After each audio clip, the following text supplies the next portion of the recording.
Good morning, good afternoon, good evening, depending on your time and depending on when you're going to be seeing this video. It's your brother, your boy, Cos Reps Corner. Like I always tell you guys, it's my corner, it's your corner, and it's our corner.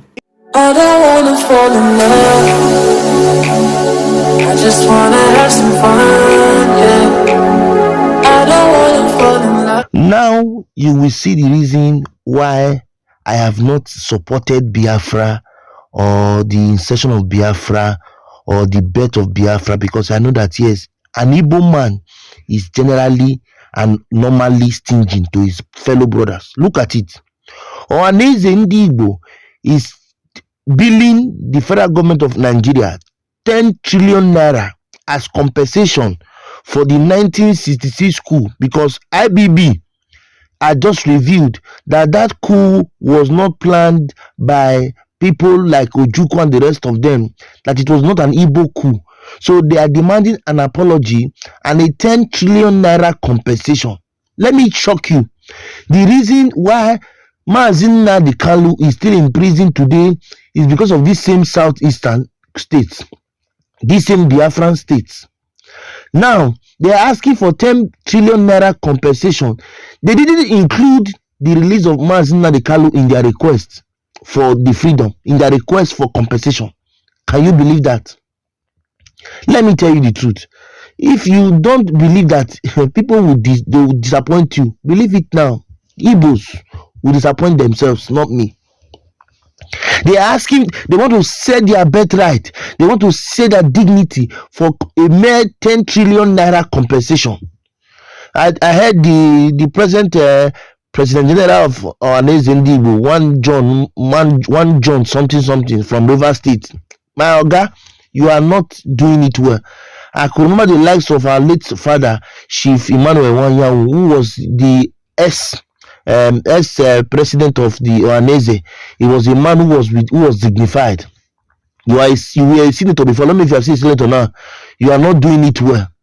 You are asking for 10 trillion naira compensation, but you did not ask for the release of the man who is fighting for you, because without this coup, there will be no need to agitate and there will be no need for the struggle or the fight for Biafra. Check it out, because the coup started in the midst of trying to create a diversion, a separation. If you know the history, now it's only one person that came out to speak. He's not an Igbo man. He's a Benin man that is speaking for Igbos. When we have 7 states in the OHANEZE NDIGBO group, there are 7 states: Anambra, Ebonyi, Imo, Enugu, and Abia.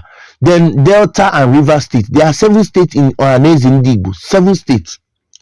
And among all these states, all their governors, all their senators, all their House of Rep members, only one is coming to talk. Not even a politician this time.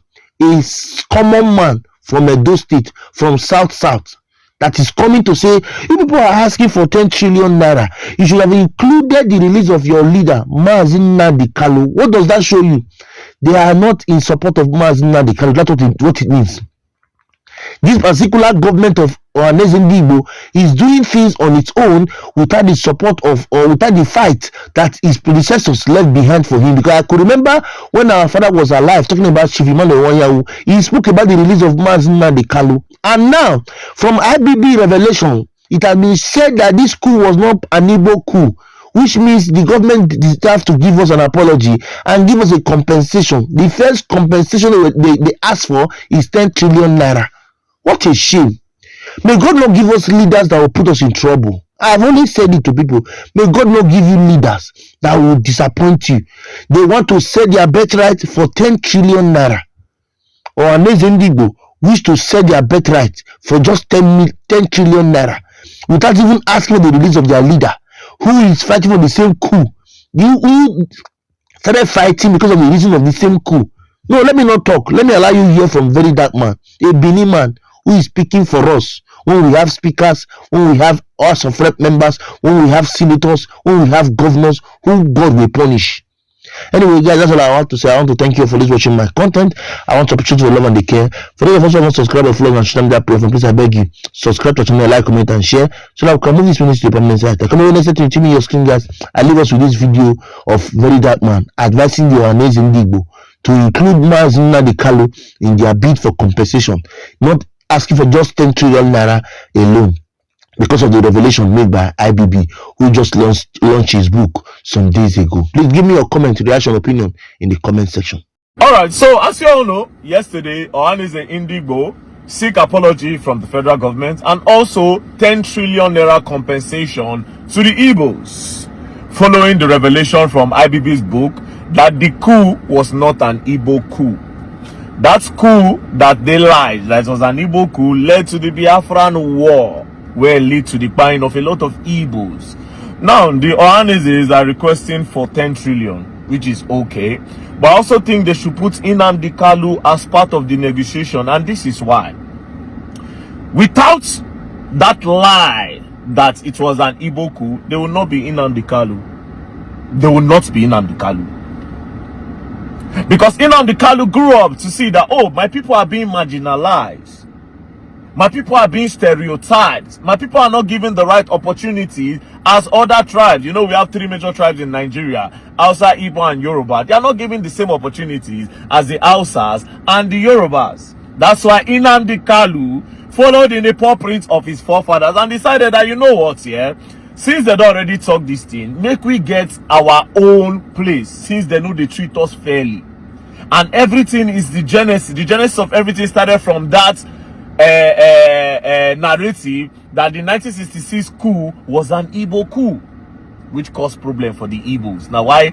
Since Hausa don't rule, Yoruba don't rule, Hausa go rule, Yoruba go rule, but Igbo know the rule. And the only time we move, you got our own place, Hausa. So the Igbo never test the power. And guess what? The Igbos couldn't test the power because a lot of people are scared that if you give an Igbo man power today, that is going to divide Nigeria. That's one of the main reasons why they don't even want me Igbo rule. From my own observation, I mean, I'm still young, but what I don't listen to and what I don't notice, this is what it is. So there will be no NNAMDI KALU if that lie from the 1966 coup did not happen. So they should do a bargain and bring NNAMDI KALU out. That would be more fair. That would be very, very fair. That would be very, very fair. So 10 trillion NNAMDI KALU. And to be very honest, like I said, I don't want me to say na me talk am, and I cannot cry more than the belief.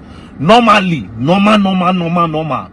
After that IBB book, all the shops on Nigeria, they supposed to lock am, do a match. The Igbos are supposed to do a match. Waiting don't dent their name for how many years? Finally, something don't come clear them, and you all are cool about it. But I cannot cry more than the bereaved, you know. I can't cry more than the bereaved. If when I do the match, I mean, I'll be very happy to ginger the match, and I'll be very happy to walk. It's a freedom walk. Not be say we go protest or anything, but a march for the heroes that have passed, and a march for the victims of this whole lies that was cooked up by some powerful people then against the Igbos. But like I said, I can't cry more than the bereaved. But it's just a sad thing that happened to them. But again, getting NNAMDI KALU out, it's a fair bargain. So OHANEZE NDIGBO, add this to part of your bargain. Peace and love, don't play. Else you're gonna learn, and you're gonna learn the hard way. I have a platform, that's why I'm speaking. That's all. Peace and love.